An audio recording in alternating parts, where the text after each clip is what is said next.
E aí, pessoal? Dia. Sou a Silvana. Júlio. E juntos nós somos do canal Sei lá, nós dois por aí.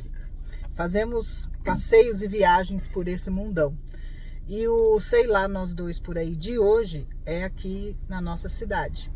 Nós vamos fazer um percurso, né? Uma caminhada. Percurso afro-curitibano. A presença negra na capital paranaense.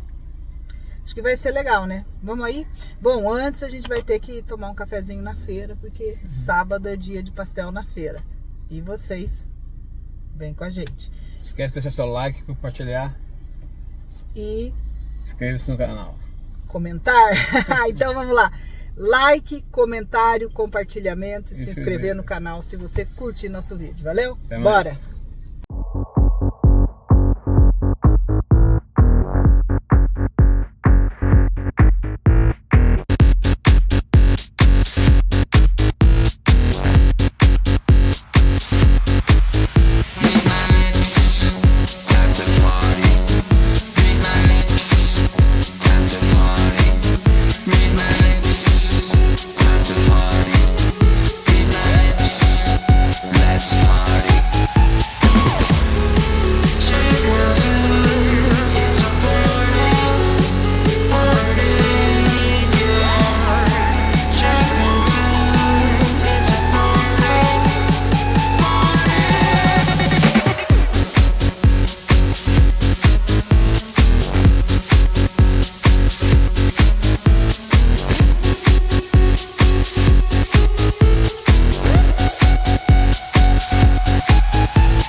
Bem, pessoal, já deixamos nosso carro no estacionamento e já estamos chegando no ponto de encontro aqui, que é em frente ao Museu Paranaense.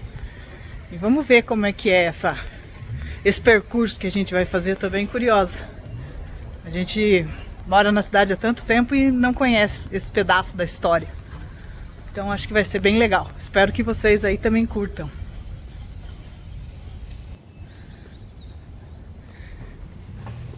Esse amarelinho ali em cima, ó, é o Mirante Belvedere. Essa praça aqui é muito bonita. E nessa rua aqui, ó, aos domingos acontece uma feirinha de artesanato muito linda também. Um dia desses a gente vem mostrar pra vocês. E aqui o nosso Museu Paranaense, ó. Museu de História Natural, bem legal também. E ali já tá o grupo reunido pra nossa caminhada que deve começar daqui a pouco.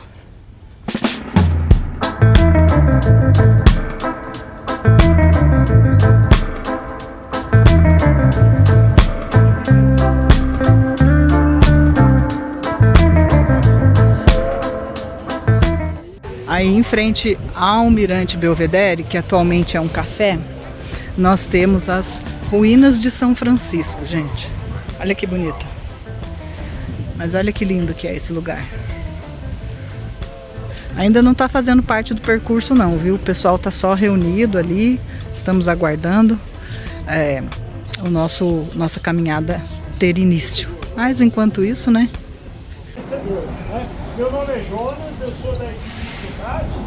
Tem aqui também o André, a Isabelle, lá do Socate, também que está conosco. E essa atividade é realizada em parceria com o SISMAC, né, que o Sandro aqui do coletivo étnico-racial do SISMAC, com a CNAP, Dialogar, Pastoral Afro. Sou um homem negro nascido em Guarapuava. Venho na Federal no curso de História nos últimos 10 anos ela percebeu que era importante colocar a negritude curitibana à vista porque ela foi invisibilizada durante muito tempo. Eu não sei se vocês sabem.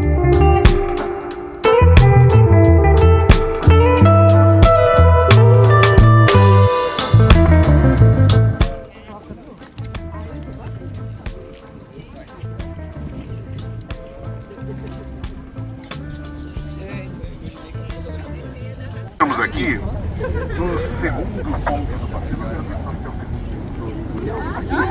Por favor. Nós estamos no número 2. Sociedade Protetora dos Operários. Aqui tem uma tradição importante dos escravizados e mesmo dos alforriados, né? Que não existia apoio ou mesmo qualquer tipo de assistência governamental. Então, quando havia qualquer tipo de problema em relação à família de um escravizado ou mesmo de um alforriado, não tinha dinheiro, né? Sei lá, pagar um enterro, dar uma assistência à alimentação aos filhos de alguém que estava doente, por exemplo. Então era muito comum, no Brasil todo isso, a ajuda mútua, né? Organizações de ajuda mútua. Em Curitiba, a mais antiga é a Irmandade do Rosário dos Homens Pretos, que fica na Igreja do Rosário. Ficava, né, na Igreja do Rosário. Isso, 1737, aquela igreja foi fundada, que é o final da nossa trajetória. Aqui, essa era a Sociedade Protetora dos Operários, de 1883. Ela foi fundada por trabalhadores daqui de Curitiba, homens e mulheres, negros e negras, de outras etnias também, justamente com o objetivo de ajuda mútua. Até, inclusive, alfabetização. Então, essa sociedade foi fundada e ela, em 1883, e ela foi um dos lugares muito importantes na greve de 1917. Quem não matou a aula de história do começo da República? Talvez não lembre, né? É que nós dois somos professores de história, então essa é a piadinha aí. Mas tem algum outro professor de história aí? Não. Não? Opa, estamos aqui. Somos três. Na greve de 1917, que foi a primeira greve geral do Brasil, se vocês olharem a foto que está aí no folder, ela é a manifestação em Curitiba foi nessa praça, em frente à Sociedade Protetora dos Operários. Então é um marco não só para a negritude, porque homens e mulheres negros ajudaram a fundar essa sociedade protetora, mas também dos trabalhadores de Curitiba. Só que nós tivemos um problema em 2021 e a gente não sabe por que o Greca mandou destruir a Sociedade Protetora dos Operários. Ela era para ser um patrimônio da cidade de Curitiba, mas ela foi destruída em 2021, construindo um estacionamento. Sobrou só essa parede. Essa parede é a única coisa que tem da fachada da Sociedade Protetora. E nós estamos fazendo uma movimentação, quando digo nós, uma parte do movimento negro da cidade de Curitiba, junto com alguns sindicatos da cidade de Curitiba, a gente quer fazer um mural aqui, lembrando a trajetória da protetora, porque a protetora não foi só dos operários, ela foi dos operários, foi dos negros, foi da comunidade LGBTQIA+, aqui teve bailes gays nos anos 80 que faziam muito sucesso, foi lugar de ensaio de escola de samba, foi lugar de show punk. Eu olhei teu cabelo. Você teve aqui, Eu fiz. Então é um lugar de muita história na cidade de Curitiba. E, infelizmente, ela pode ser esquecida. Mas nós estamos fazendo já um movimento para não esquecer e deixar essa parede com a história. Ela foi fundada em junho de 1888. Então, 2 meses, um mês depois, na verdade, um pouquinho menos de um mês depois da abolição da escravidão no Brasil. Porque era um lugar que os negros poderiam se divertir. Basicamente isso também, né? Porque era um lugar muito mais voltado à organização dos trabalhadores e ajuda mútua do que para a diversão. Então, esse espaço, apesar de ter fundadores semelhantes à Protetora quanto da 13, a 13, o objetivo era acolhimento das pessoas negras. E ela foi fundada, como eu disse, pouco menos de um mês depois da abolição da escravidão, por pessoas negras que se reuniam na rua Mato Grosso, na casa do José Ferreira, João Vicente de Freitas, que tem a imagem dele aí. Tem um erro no folder que eu gostaria de corrigir. Ali no folder, o Vicente Moreira de Freitas está ali, um dos fundadores, que também é um dos fundadores da Protetora. Ali está a Sociedade Protetora dos Operários, está errada. Repetiram do 2 e 3. É Sociedade Beneficente 13 de Maio, fundada em 1888. Não tem um errinho ali no folder, só para vocês saberem. Esse prédio é de 1955.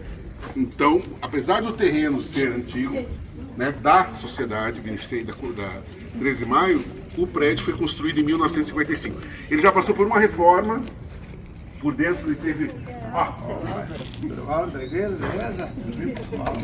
Esse é o nosso presidente da Sociedade 13 de Maio. Bem, graças a Deus, muito trabalho. Resistência. Quer falar um pouquinho?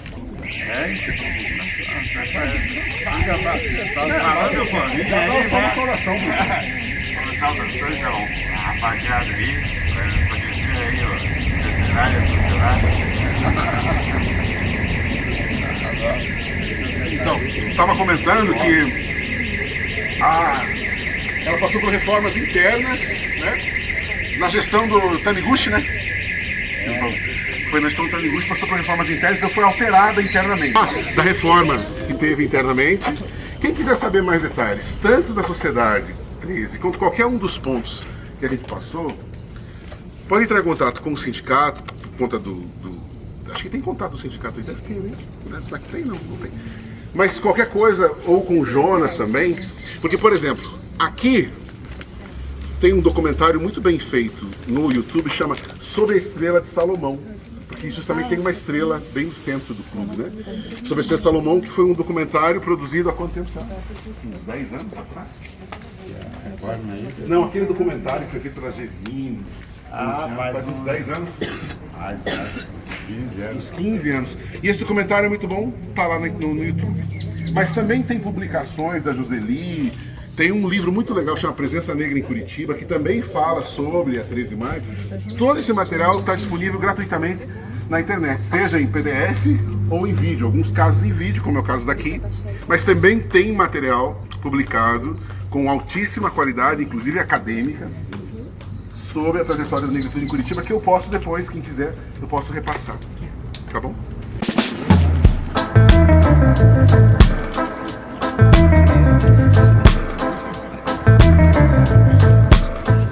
E parei porque o Vitor comentou um negócio que eu não tinha visto ainda.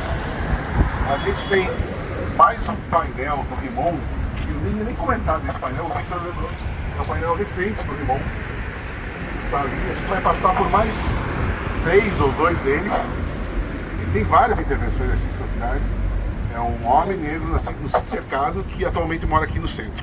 E tem intervenções artísticas, grafite, no mundo inteiro, inclusive em Curitiba. Né? Mas essa esquina é importante também por outro motivo. Vou parar aqui porque tem mais espaço.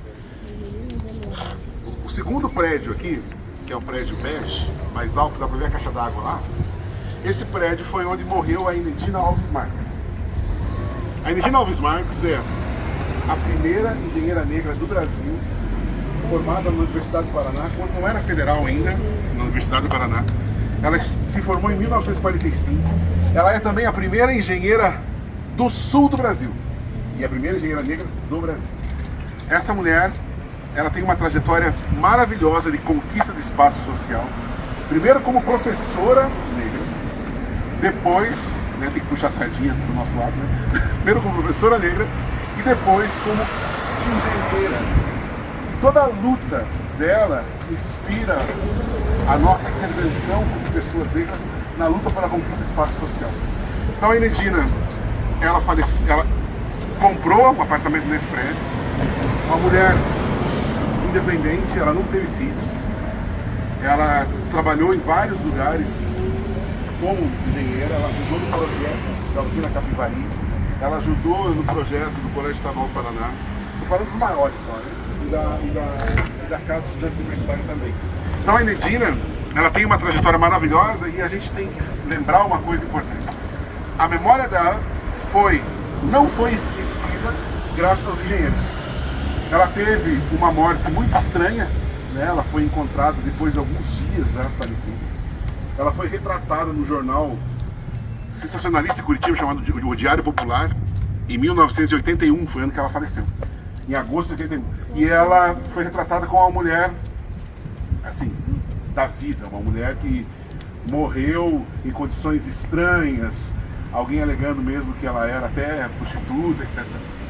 Só que os engenheiros ela já participava da engenharia, ela era aposentada na época já, mas ela tinha uma participação social em Curitiba muito grande, como na Sociedade Feminina de Cultura, na Sociedade Otimista, no Instituto de Engenharia do Paraná.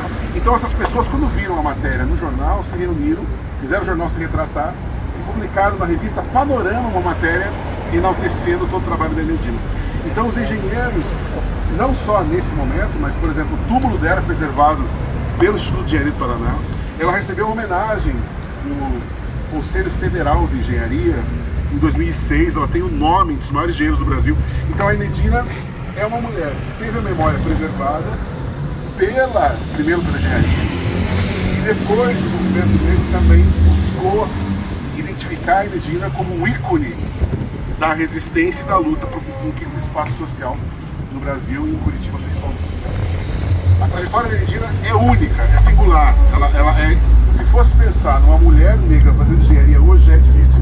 Imagine isso em 1939, quando ela ingressou mais velha no curso, porque ela já era formada como professora, né? A gente vai falar um pouco mais da trajetória da Enedina. Nós vamos passar por mais 2 lugares, além da casa, do apartamento que ela viveu, no fim da vida dela.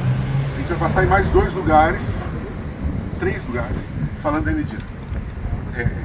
Eu tenho essa intimidade com a Enedina porque eu faço pesquisa da Enedina já há mais de 15 anos, para a gente produzir um filme que ainda não foi realizado, mas a pesquisa é boa.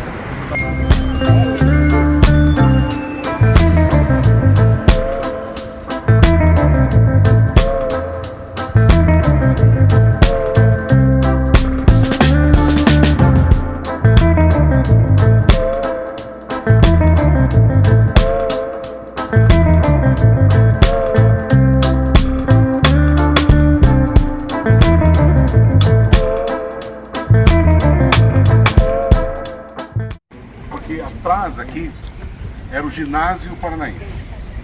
Então, para entender um pouquinho a trajetória da Enedina, é legal falar sobre esse lugar também. A Enedina, uma menina negra, nasceu em Curitiba em 1913, lá no Portão, onde hoje é o Portão. A mãe dela trabalhava para um senhor chamado Domingos Nascimento. Ela era a lavadeira da casa, empregada mesmo. Em 1913, a Enedina nasceu. E a Enedina frequentava essa casa. A gente acha que a Enedina ajudava a mãe, né? O dono da casa resolveu pagar para a Enedina estudar. Estou pensando aí em 1920. Porque ele tinha uma filha da mesma idade da Enedina. Então, as duas foram para uma escola, não era escola, uma professora particular lá ter aula, e foram alfabetizadas na idade certa. O que era raríssimo para uma pessoa negra naquela época. Então a Enedina foi alfabetizada na idade certa. Aí, a Enedina continuou os estudos no Instituto de Educação do Paraná, que coincidentemente estamos com um dos diretores aqui. Instituto de Educação do Paraná. E lá ela se formou professora. E foi atuar na região metropolitana, depois em Curitiba, no tiro de guerra. Isso em 1931 ela se formou como professora. Então o professor de matemática me ajuda aí, 31, ela tinha 18 quando ela se formou. É isso ou não? Acho que sim. Ela nasceu em 13, se formou em 31, tá? Deixa aqui. Aí, ninguém sabe por quê, ela trabalhou em Cerro Azul, trabalhou em Rio Negro, trabalhou em Campo Largo, como professora, tá? Trabalhou no tiro de guerra. E em 1935, ela resolveu fazer engenharia. Só que para fazer engenharia, ela tinha que fazer uma espécie de educação complementar, que era chamada na época de Madureza. Então ela fez Madureza no Novo Ateneu, que ficava aqui no centro. Novo Ateneu, ela fez 3 anos de Madureza. E em 38 ela entrou aqui, para fazer uma espécie de preparatório para entrar na engenharia da Federal. Da Federal não, da Universidade do Paraná, porque não era federal na época. Então ela conseguiu fazer esse curso aqui, conseguir as notas suficientes para entrar na universidade. Em 39 ela começou a estudar na Universidade do Paraná e ela se formou em 45. Então a trajetória dela estudantil é maravilhosa. E aí, lembrando que ela pagou para estudar, não era escola pública, ela pagou tanto para fazer a Madureza, quanto para fazer aqui, quanto para fazer depois na Universidade do Paraná. Ela conquistou um espaço e conseguiu, e a gente não sabe muito bem por quê. Por que uma mulher, com 20 e poucos anos, decide em 1935, 36, fazer engenharia? Eu tenho as minhas hipóteses que vão estar no nosso filme, eu não posso falar.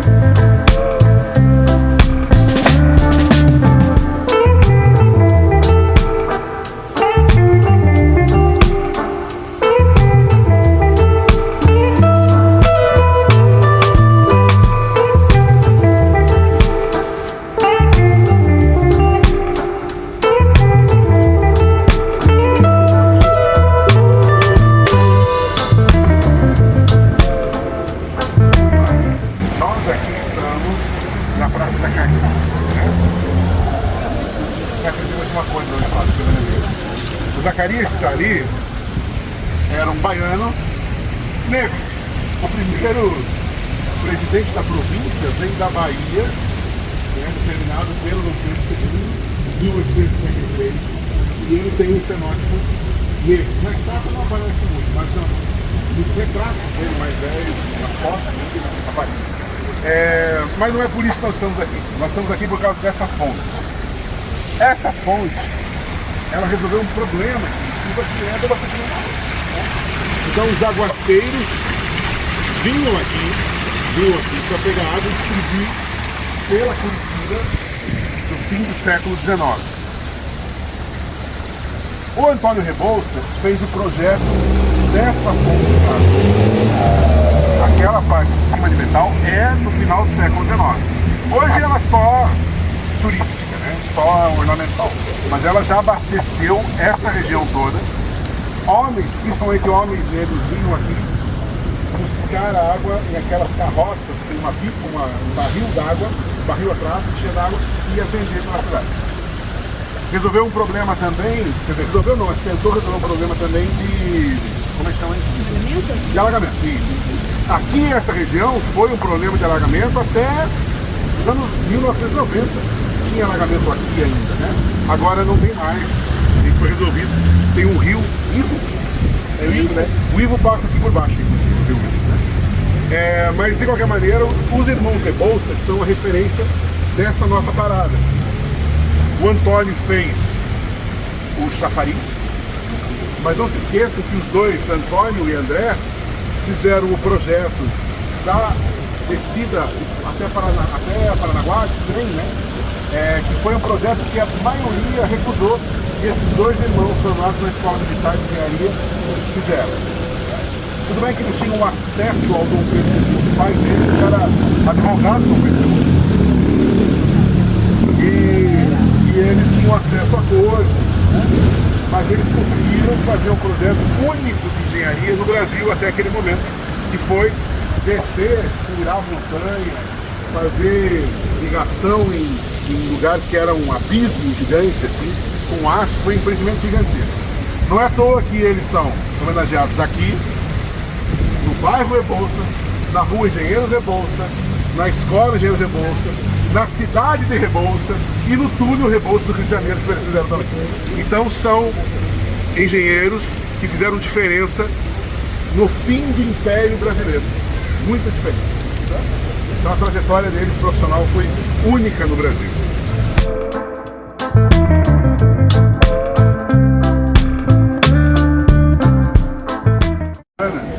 Tem um marco na história da negritude curitibana que é legal a gente lembrar. Em 1946 foi o primeiro desfile da Escola Colorado. O carnaval não era organizado para a Escola de Samba em Curitiba. A Escola de Samba Colorado saiu lá da Vila Tassi, hoje Vila Capanema, ali do lado, e desfilou na Rua 15 pela primeira vez em 1946. Então a Rua 15, que é claro também o espaço da negritude, mas esse momento é icônico porque a escola Colorado foi muito bem recebida pelos comerciantes. Segundo a história, deram refrigerantes, as pessoas tomaram, que ficaram maravilhados com o desfile, o primeiro desfile de escola de samba em Curitiba, em 1946, a Escola de Samba Colorado.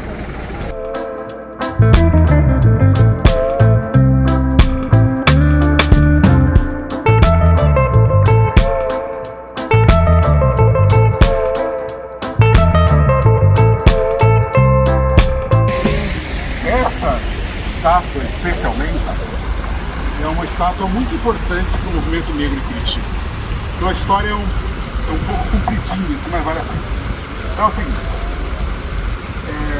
e a gente está sob os olhares da Helena Polozzi, que legal, né? Da colega da Índia. Essa mulher aqui, ela é uma artista plástica do Rio de Janeiro, Emerenciana Cardoso Neves. Mas a história dela é muito interessante de como a estátua chegou até aqui. Vocês conhecem o Erbo Stenzel? O Erbo Stenzel é um artista plástico curitibano que fez as estátuas do homem e da mulher nua da praça 19 de dezembro. Esse artista plástico morou no Rio de Janeiro para fazer faculdade de artes plásticas. Lá ele conheceu a Emerenciana e ele enamorou-se da Emerenciana. O Erbo pediu para a Emerenciana posar para ele para fazer um estudo. E ele fez um estudo de uma mulher carregando a lata d'água, que era muito comum no Rio de Janeiro. Mas era só um estudo. Só que o Greca, em 94, para fazer uma homenagem ao Erbo, colocou essa estátua e chamou a estátua de Maria Lata d'Água. Só que isso incomodava muito as pessoas negras invisibilizadas em Curitiba. A Eliane Brasil, que é uma artista plástica local, ela fez a pesquisa e descobriu que essa mulher tinha um nome. E o nome dela é Emerenciana Cardoso Neves. Só 30 anos depois, ou 29 anos depois, foi colocada aquela placa ali, 29 anos depois da primeira placa, que homenageava ao Erbo Cardoso Neves, que é o nome da artista plástica que inspirou o Erbo Stenzel, escultor. Então é uma história muito legal, não só pela ser a primeira estátua de uma mulher negra em Curitiba, a segunda da Imedina.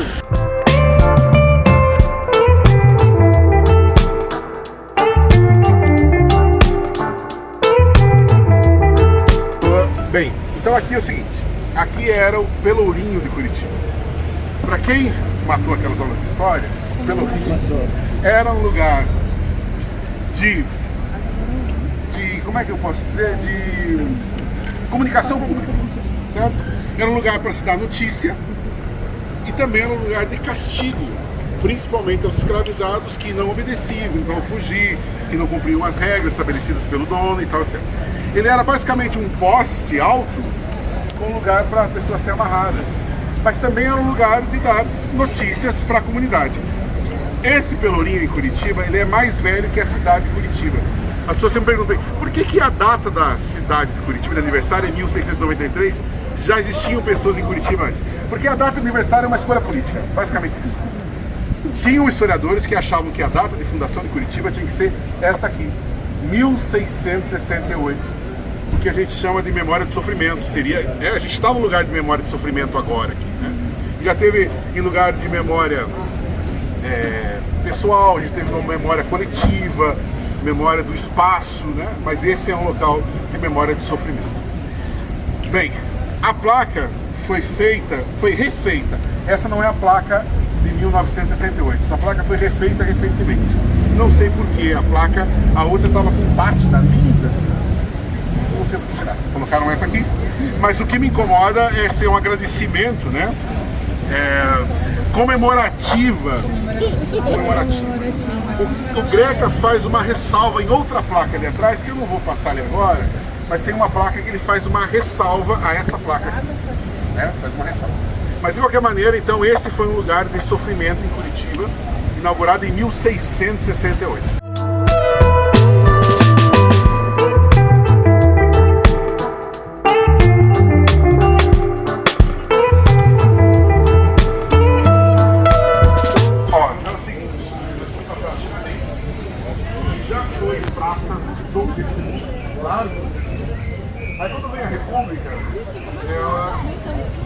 lançaram Dom Pedro II do Brasil e resolveram colocar como Marte da história da expulsão dos portugueses, que na verdade não foi bem assim, o Tiradentes. Então virou Praça Tiradentes. Essa praça tem várias camadas, porque a cidade foi mudando. Aqui já foi terminal de bonde, ali já foi terminal de bonde elétrico, por exemplo. Então essa praça passou por várias reformas e ela foi tendo camadas. Quando foi feita a última reforma na Praça Tiradentes, eles descobriram, o professor Igor Schintz, da Federal, que é professor de arqueologia, com muito orgulho, ele veio fazer escavação aqui porque descobriram uma camada de calçadas embaixo da Praça Tiradentes. Por isso que ela foi coberta com vidro ali, porque ali na parte de vidro mostra a antiga calçamento da praça. A mesma coisa acontece dentro do Paço da Liberdade. O Paço da Liberdade também tem um lugar lá que mostra o calçamento do antigo mercado municipal que era ali. Isso é uma coisa histórica, se perguntou, por isso que eu falei. Mas em relação à negritude aqui, são os irocos. Essas árvores que são chamadas de gameleiras brancas ou figueiras brancas, que cobrem, e literalmente cobrem a Praça Tiradentes, né? Elas fazem um círculo em redor da praça, cobrindo a praça com essas folhas frondosas, esses galhos frondosos. E essas árvores são muito importantes em rituais de matriz africana, de religião de matriz africana. Tanto que ali tem até uma homenagem do Greca, né? Fala sobre a raiz negra em Curitiba, que é forte, antiga e altiva, que faz parte da história e alimenta o futuro. Mais uma meia-culpa do Greca aqui, e um prefeito que falou que no começo da gestão não existia racismo em Curitiba. Mas ele voltou atrás e assumiu, e até publicou sobre isso, né? E essas árvores, então, elas estão no processo de patrimonialização. Essa patrimonialização imaterial daí. Por que é imaterial? Porque faz parte da tradição das religiões de matriz africana, os irocos. É muito comum vir aqui e ver oferenda nas raízes dos irocos. São essas raízes, tem um nome na biologia, a bióloga que estava aqui foi embora.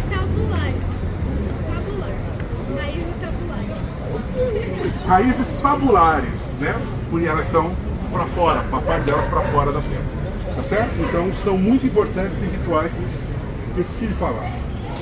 Amanhã tem Águas do Rosário. O que são as Águas do Rosário? É uma tradição há alguns anos em Curitiba, no mês de novembro da Consciência Negra. Há uma lavagem da escadaria do Rosário, da igreja, que nós vamos finalizar daqui a pouco lá. Sai um afoxé de lá da igreja, o afoxé mesmo. O afoxé, para quem não sabe, é um estilo musical afro-brasileiro, que é o Ijexá, vou contar direito. Aí eles vêm de lá com a afoxé, passam no memorial, vêm para cá e finalizam fazendo o ritual aqui. Isso vai acontecer domingo pela manhã.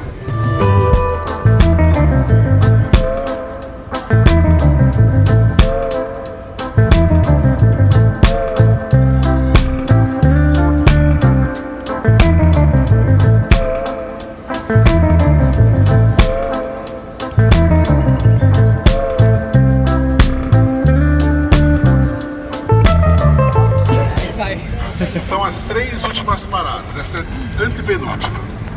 Aqui a parada é importante pelo seguinte, aqui é um lugar de encontro, principalmente dos tropeiros, a Sofia acabou de me lembrar. E essa casa é a última casa de Curitiba colonial, estilo colonial, construída por escravizados. E essa é a construção mais antiga de Curitiba, de 1737, que é a Igreja da Ordem. Aqui é o Largo da Ordem, a Igreja da Ordem. Ela está em restauro, ao lado tem o Museu de Arte Sacra, que foi reaberto recentemente. Eu recomendo que vocês vão, se tiver tempo, acabar aí. Tem a estátua, tem 2 estátuas antigas ali, as mais antigas. Uma é da Nossa Senhora da Luz Miais, é uma estátua pequenininha assim, ela parece uma índiazinha. E a outra estátua é de São Benedito. As duas são do século XVII, de 1600. Então as 2 estátuas mais antigas da cidade, quem gosta de arte sacra, estão ali dentro expostas. E a igreja, claro, também construída por mãos de escravizados, assim como a casa, que hoje se chama Casa Romário Martins, que é um lugar de exposição. Já foi residência, já foi comércio, hoje ela pertence à Fundação Cultural de Curitiba.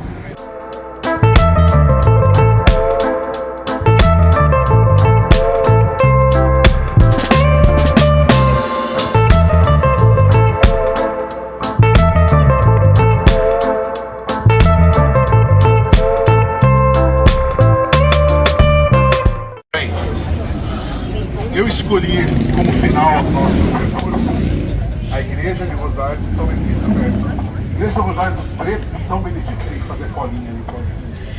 Vocês podem ver lá no folder, a última imagem. Não é essa igreja, foi outra que foi demolida também. A primeira foi construída também na mesma data da ordem. E era pelo mesmo motivo, ela foi construída pelo mesmo motivo da 13 de maio. Os negros não podiam frequentar a igreja católica lá, eles tinham que vir frequentar essa aqui, que foi construída por eles, para eles. As outras também foram construídas por eles, mas não para eles. Aí eles frequentavam essa aqui, e aí se tornou uma irmandade. Lembra que eu falei da ajuda mútua, que também é uma das características da protetora? É a mesma coisa a irmandade. A irmandade mais antiga do Brasil, eu não sei o nome dela, mas é de Salvador. De homens e mulheres negras de Salvador. Tinha uma em Porto Alegre que não existe mais, e tem uma outra, eu não sei qual cidade do país ainda que existe, com a Irmandade Negra, além da de Salvador, que é muito forte. Aqui a igreja é uma igreja que dialoga muito bem com o movimento negro. Amanhã eu falei para vocês, vai ter as Águas do Rosário, que vai começar justamente aqui, e depois vai lá para a Tiradentes. E é, como eu falei, uma igreja, uma irmandade, que um dos objetivos dela era justamente ajudar os homens negros e as mulheres negras na época da escravidão, principalmente na ausência, na morte, na doença. Era um lugar de ajuda mútua, certo? Bem, pessoal, terminamos a nossa caminhada histórica afro-curitibana. Algumas coisas eu já conhecia, outras não. Então achei muito legal a história, o professor fala muito bem.